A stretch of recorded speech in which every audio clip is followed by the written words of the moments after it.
बिस्मिल्लाहिर्रहमानिर्रहीम, अस्सलाम वालेकुम। मैं हूं ईसा नकवी। आज की खबर है the clown is on the loose. एक मस्खरा है जो खुलेआम फिर रहा है, इसके हवाले से हम बात करेंगे इस वीडियो में। मस्खरे का नाम है नरेंद्र मोदी। मोदी जो है वो फ़ौजी वर्दी पहनकर, फ़ौज की टोपी पहनकर पहुंचे हैं लाइन ऑफ कंट्रोल पर। नौशहरा सेक्टर है और डिस्ट्रिक्ट है जम्मू का राजौरी। वहाँ पर उन्होंने एक टोपी ड्रामा लगाया, उसके हवाले से बात करेंगे। क्या खिताब किया दिवाली के मौके पर, किस किस्म की गुफ्तगू की, पाकिस्तान के हवाले से इस सारे मामले में किस किस्म की मैसेजिंग है, उस पर भी बात कर लेंगे। और फिर एक उनकी जो फेमस क्लाउड थ्योरी है, वो क्लाउड थ्योरी जो है उसको ज़रा रिवाइज़ करने की दोबारा से कोशिश करेंगे, क्योंकि लाइन ऑफ कंट्रोल पर जाकर नरेंद्र मोदी ने मदर इंडिया बनने की कोशिश किया। मजबूत माँ। आपको पता है ना कि ये जो इंडियंस हैं हमारे, दूसरी जानिब जो हमारे पड़ोसी हैं, वो जे नहीं बोल सकते और जे और जीम में फ़र्क नहीं कर सकते। वो जे को जीम बोलते हैं, जीम को जे बोलते हैं। इसी तरह खे को खे बोलते हैं, खुराक नहीं कह सकते, खुराक कहते हैं। तो इसी तरीके से जो है वो कहते हैं विजडम जो है वो नरेंद्र मोदी की, उसके हवाले से भी बात कर लेंगे। वैसे मैं आपको एक बात बताऊं, 2016 से 2020 तक बड़ा सख्त मैच चल रहा था डोनाल्ड ट्रंप और नरेंद्र मोदी के दरमियान कि कौन सबसे बड़ा क्लाउन है। और बड़ा टफ टाइम जो है ना दोनों ने एक दूसरे को दिया था। लेकिन जब से डोनाल्ड ट्रंप सीन से गायब हुए तो आलमी रहनुमाओं में मेरा ख्याल है कि नरेंद्र मोदी बिला शिरकत गैर है, यानी उनका कोई मैच नहीं है जिस किस्म की वो हरकतें करते हैं। देख लेते हैं जी हुआ क्या। पहले आपको मैं बता देता हूँ, रिवाइज़ कर लेते हैं ज़रा। जो क्लाउड थ्योरी थी, जो नरेंद्र मोदी ने बड़ी एक ज़बरदस्त थ्योरी पेश की।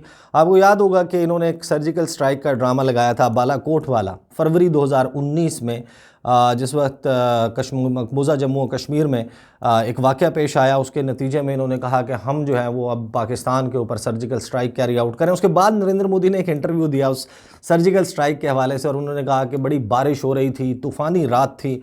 तो जिस वक्त मुझे हमारे जो फ़ौज के मेन मिलिट्री लीडर्स हैं उन्होंने कहा कि आज तो बड़ी बारिश है, बड़ा तूफ़ान है, तो बड़ा मुश्किल हो जाएगा। तो फिर उन्होंने अपनी थ्योरी दी। उन्होंने कहा कि मेरी जो रॉ विजडम है वो ये कहती है कि इन क्लाउड्स की वजह से, इन बादलों और बारिश की और बिजली के चमकने की वजह से हम पाकिस्तान के रडार से बच सकते हैं। पहले ज़रा मैं आपको सुनवा दूं कि जो राहुल गांधी हैं उन्होंने उनकी इस थ्योरी का किस तरीके से मजाक उड़ाया था। फिर हम आते हैं कि इन्होंने नौशहरा में किस किस्म का टोपी ड्रामा किया।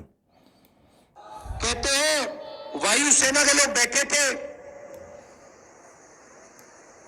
बालाकोट की बात चल रही थी। वायुसेना के लोगों ने कहा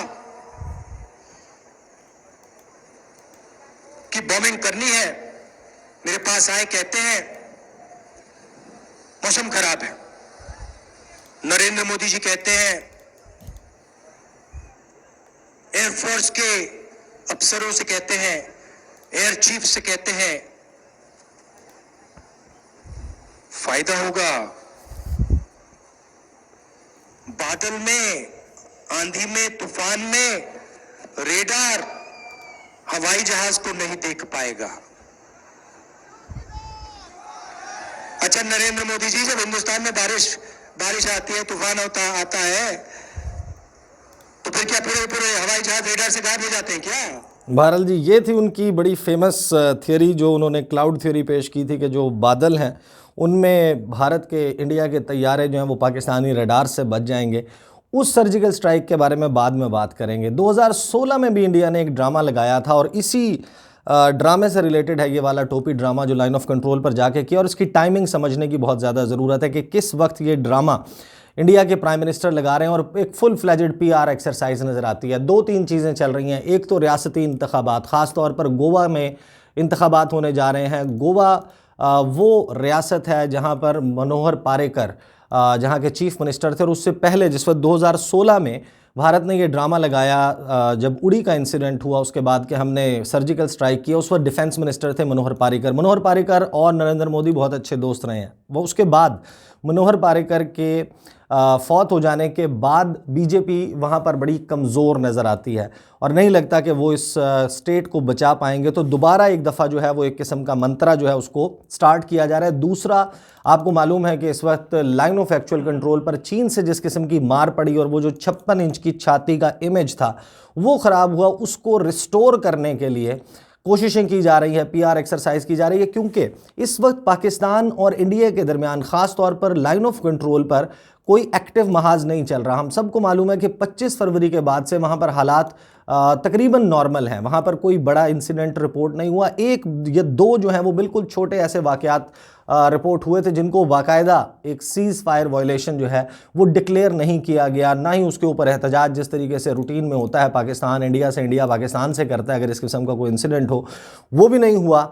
फिर ये सब कुछ करने का मकसद क्या, और ख़ास तौर पर दिवाली का त्यौहार। अब दिवाली का त्यौहार अगेन उसका जो है वो जंग से या इस किस्म की जो उसकी सिंबलाइजेशन है वो नहीं है। दिवाली का त्यौहार जो है वो इंडियन जो हिंदू कैलेंडर है कार्तिक, उसमें जो उसकी डार्केस्ट नाइट है, जो सबसे अंधेरी रात है, उसको मनाया जाता है। तकरीबन 5 दिन ये चलता है, लाइट्स का फेस्टिवल है। और इसमें जिस तरीके से दीगर जो जिस तरह दशहरे का त्यौहार है उसका थोड़ा सा जंग के साथ ताल्लुक़ बनता है, तो दिवाली का ऐसा ताल्लुक़ भी नहीं बनता। तो ऐन उस वक्त वो गए, जाकर उन्होंने लाइन ऑफ कंट्रोल पर नौशहरा जो सेक्टर है वहाँ पर इंडियन फ़ौजियों के साथ बाकायदा वर्दी में, फ़ौजी वर्दी पहनकर, टोपी पहनकर उन्होंने मुलाकात की, उनको मिठाइयाँ खिलाई और फिर वो वहाँ पर उन्होंने स्पीच की। ज़रा स्पीच सुन लें, फिर मैं आपको बताता हूँ उन्होंने गुफ्तगू क्या की, और फिर हम आएंगे कि 2016 की जो उड़ी के इंसिडेंट के बाद ड्रामा लगा था सर्जिकल स्ट्राइक का, उसकी क्या हकीकत है। ये जिन्होंने सर्जिकल स्ट्राइक में यहाँ की ब्रिगेड ने जो भूमिका निभाई और देशवासी को गौरव से भर देता है, और वो दिन तो मैं हमेशा याद रखूंगा, क्योंकि मैं तो तय किया था सूर्यास्त के पहले कि सब लोग लौट करके आ जाने चाहिए, और मैं हर पल फोन की घंटी पर टिकटिका के बैठा हुआ था कि आखिर से आखिर मेरा जवान पहुंच गया। हाँ जी, तो ये जो है मोदी साहब ये कहते हैं कि ये फ़ोन की घंटी पर टिकटिकी लगाकर बैठे हुए थे कि उन्हें पता चले उनका हर फौजी जो उनके सैनिक हैं वो महफूज हैं। जिस वक्त वो सर्जिकल स्ट्राइक करने के लिए पाकिस्तान गए हैं, उस वक्त नरेंद्र मोदी ये कहते हैं कि वो टेलीफोन के साथ बैठे हुए थे और उसकी घंटी बजने का इंतज़ार कर रहे थे कि कब घंटी बजेगी। और मुझे एक एक पल की खबर मिले कि हमारे फ़ौजी इस वक्त पाकिस्तान में घुसने के बाद जो पाकिस्तानी साइड है कश्मीर की, जो पाकिस्तान के ज़ेर इंतज़ाम है आज़ाद कश्मीर, वहाँ पर वो किस किस्म की कार्रवाई कर रहे हैं, तो वो उन्होंने क्लेम किया।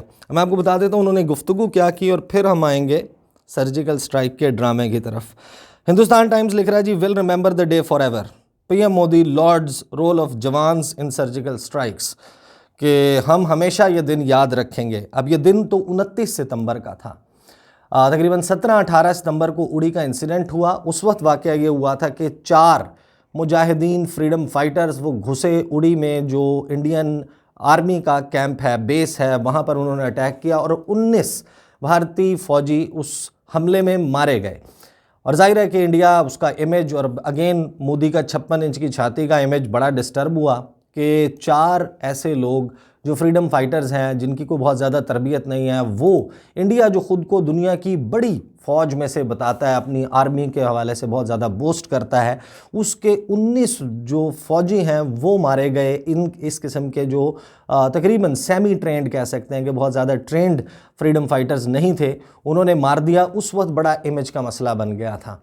साथ ही अक़वाम मुत्तहिदा जनरल असम्बली इजलास चल रहा था, मोदी ने वहाँ पर भी खिताब करना था। तो ऐन उस मौके के बाद इन्होंने कहा कि जाहिर है कि अब अपनी फ़ौज का मोराल बुलंद करना ज़रूरी है, और इन्होंने एक ड्रामा लगाया। और वो ड्रामा उस पर आते हैं, पहले सुन लें जी मोदी ने क्या कहा। फिर मोदी ने जो है वो कहा कि जिस दिन सर्जिकल स्ट्राइक्स कंडक्ट की गई वो उनकी जो याददाश्त है उसमें सिला हुआ है और गड़ा हुआ है, क्योंकि वो अपने टेलीफोन के साथ बैठे हुए थे और मुसलसल उसकी घंटी जो है उसके बजने का इंतज़ार कर रहे थे। Checking on the whereabouts of every soldier, के हर फौजी इंडिया का कहाँ है उसकी वेयर अबाउट्स को मदर इंडिया जो है वो जो माँ की तरह रक्षा करता है अपने फ़ौजियों की, वो कर रहे थे। फिर prime minister Narendra Modi Thursday उन्होंने कहा कि जो 2016 की सर्जिकल स्ट्राइक है उसमें जो आर्मी ब्रिगेड है नौशहरा सेक्टर की, उसने बड़ा ज़बरदस्त किरदार अदा किया।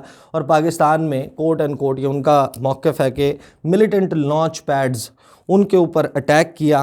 फिर उन्होंने जो है वो साथ में ये भी कहा कि जो नेशनल सिक्योरिटी है वो सिर्फ़ अपने मुल्क की जो सरहदें हैं, जो जोग्राफियाई हदूद हैं, उसका तहफ़्फ़ुज़ नहीं है, बल्कि डिफेंडिंग इंडियाज़ वाइब्रेंसी, वाइब्रेंसी के हवाले से उन्होंने बात की। We don't perceive the nation as government power और empire, for us it is a living present soul. Defending this is not limited to defending just the geographical boundaries. For us, national defense means defending the living national vibrancy, national unity and national integration.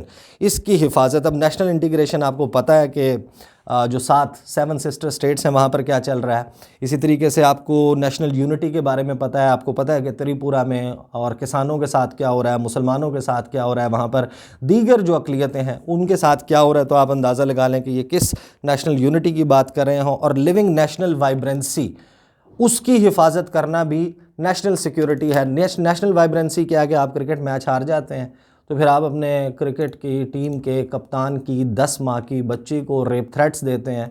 और नरेंद्र मोदी जो हैं उनसे एक लफ्ज़ नहीं बोला जाता अपने कप्तान के लिए।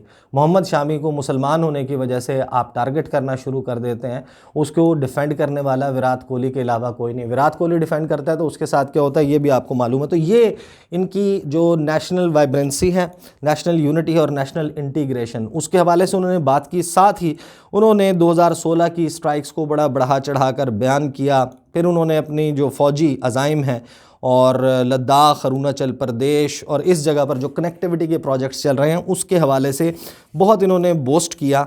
और इसमें एक ज़ाहिर है कि एक पहलू ये भी मौजूद है, लोग इसको ये भी इंटरप्रेट कर रहे हैं कि पाकिस्तान के साथ शायद लाइन ऑफ कंट्रोल पर महाज गर्म होने वाला है। इन माई अंडरस्टैंडिंग ये PR एक्सरसाइज थी कि जो अपना इमेज जिस तरीके से डिस्टॉर्ट हुआ है और अपोजिशन जमातें नरेंद्र मोदी जो है और उनकी हुकूमत और अपनी फ़ौज की काबिलियत के ऊपर इस वक्त क्वेश्चन उठा रही है कि लाइन ऑफ एक्चुअल कंट्रोल पर इंडिया को मार पड़ी है। इसी तरीके से जो इंडिया के डिफेंस एक्सपर्ट्स हैं, आप जाकर बहुत सारे लोग हैं उन्होंने देखा होगा जो प्रवीण स्वाने का एक उन्होंने अपनी वीडियो की और उसके हवाले से उनका एक बाकायदा पेपर मौजूद है कि चाइना को भूल जाएं, इंडिया जो है वो पाकिस्तान को भी नहीं हरा सकता और पाकिस्तान की फ़ौज आउट मैच करती है एक बड़े मार्जिन से। इंडिया की फ़ौज से बहुत बेहतर है टैक्टिकल लेवल पर, ऑपरेशनल लेवल पर और स्ट्रेटेजिक लेवल पर। उन्होंने पूरे 3 लेवल्स एक्सप्लेन किए हैं। वो आई होप कि आप लोगों ने वो पेपर देखा होगा। अगर नहीं देखा तो उस पर भी किसी दिन इंशाल्लाह बात करेंगे। अब आ जाते हैं उस ड्रामे की तरफ जो इंडिया की तरफ से 2016 की सर्जिकल स्ट्राइक उड़ी। मैं आपको बता चुका हूँ किस कॉन्टेक्स्ट में वो सब कुछ हुआ। उड़ी में जो अटैक हुआ, फिर उसके बाद ज़ाहिर है कि इमेज का मसला था तो इन्होंने अपने तौर पर जवाब देने की कोशिश की। उस वक्त इंडिया ने क्लेम किया कि हमारा कोई भी फ़ौजी जो है वो नहीं मारा गया इस सारे मामले में। ज़ख्मी ज़रूर हुए, एक आधे ज़ख्मी का जो है उन्होंने कबूल किया। और फिर उन्होंने ये क्लेम किया कि हमने 35 से 70 वेरिइंग नंबर्स दिए कि हमने मिलिटेंट्स जो हैं उनको निशाना बनाया है on the other side, Pakistani side of the line of control. अब उसके हवाले से ना तो इंडिया ने, आपको पता है कि जो अनमोगेप है United Nations military observer mission for India and Pakistan, ना उसको वो एक्सेस देता है लाइन ऑफ कंट्रोल पर कि जाएं जाकर देखें कि एग्जैक्टली ऑन ग्राउंड सिचुएशन क्या है। ना ही वहाँ पर इंटरनेशनल मीडिया, ना ही वहाँ पर इंटरनेशनल जो मुबस्सरीन हैं उनको जाने की, और अपने मीडिया को भी बहुत ही कंट्रोल्ड तरीके से लेकर जाते हैं। पाकिस्तानी साइड जिस वक्त इंडिया ने ये क्लेम किया, सबको मालूम है कि एक बड़ा एक्टिव लड़ाई चली थी नौशहरा में जो सेक्टर है वहाँ पर, और दोनों साइड पर बड़ा भारी जो है वो नुकसान हुआ। पाकिस्तान ने एक इंडियन फ़ौजी उसको भी इस सारे मामले में कैप्चर किया, और जो बफर जोन बनता है जिस एरिया में ये लड़ाई चल रही थी उस जगह पर इंडिया की भी चौकियाँ तबाह हुई, पाकिस्तान की भी तबाह हुई। तकरीबन जो है वो 8 से 9 इंडियन फ़ौजी इस सारे मामले में मारे गए, जिसको एक्सेप्ट कभी नहीं किया इंडिया ने। पाकिस्तान जो है उसके हवाले से उन्होंने क्लेम किया इंडिया ने कि हमने 2 से 9 के दरमियान जो फ़ौजी हैं पाकिस्तानी उनको मारा है। ज़ाहिर है कैजुअलिटीज़ जो हैं वो दोनों साइड पर होती हैं। जब टेक्टिकल लेवल पर आमने सामने इस किस्म की झड़प होती है, ज़ाहिर है कि वो दोनों तरफ उसका नुकसान होता है।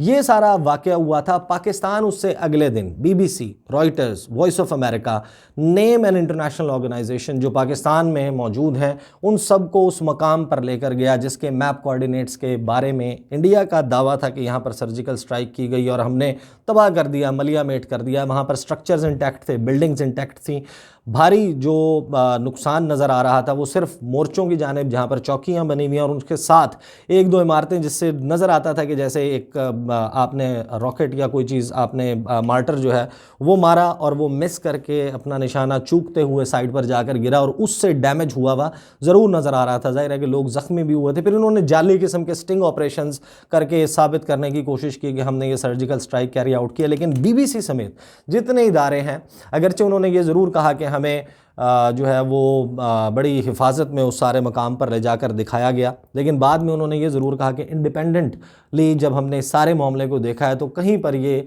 बात दुरुस्त साबित नहीं होती कि ये सर्जिकल स्ट्राइक कैरी आउट की गई। अब इंडिया जो है वो उसका इतना इस मामले पर मौक़िफ़ वीक था कि 2018 में, पहले गालिबन जून के महीने में और फिर सितंबर की 27 तारीख को, 2 दिन पहले जब इसकी एनिवर्सरी आ रही थी सो कॉल्ड सर्जिकल स्ट्राइक की, तो इन्होंने कुछ वीडियोस भी जारी की। पाकिस्तान ने उसको रिजेक्ट किया। बट द पॉइंट इज़, यहाँ पर जो गुफ्तगू है कि ये जो क्लाउन है, मस्खरे हैं, इस किस्म की हरकतें करते हैं आउट ऑफ नोवेयर, एक ऐसा वक्त जिस वक्त पाकिस्तान और इंडिया के दरमियान एक्टिवली लाइन ऑफ कंट्रोल पर महाज गर्म नहीं है, अपने पॉलिटिकल गेंस के लिए, अपनी PR एक्सरसाइज के लिए और लाइन ऑफ एक्चुअल कंट्रोल पर पड़ने वाली मुसलसल मार, उसका तासुर धोने के लिए, उसका दाग धोने के लिए ये हरकतें की जा रही हैं। These are the details. अगली वीडियो में इंशाल्लाह आपको बताएंगे कि जो ग्रुप ऑफ 7 है, G7, जिसको मैं कहता हूँ कि गैंग ऑफ 7 के दरमियान क्या चल रहा है, किस किस्म की लड़ाई पड़ी हुई है और बढ़ती हुई नज़र आ रही है। इंशाल्लाह अगली वीडियो में आपके साथ मुलाकात होगी। मुझे इजाज़त दीजिए। अल्लाह हाफ़िज़।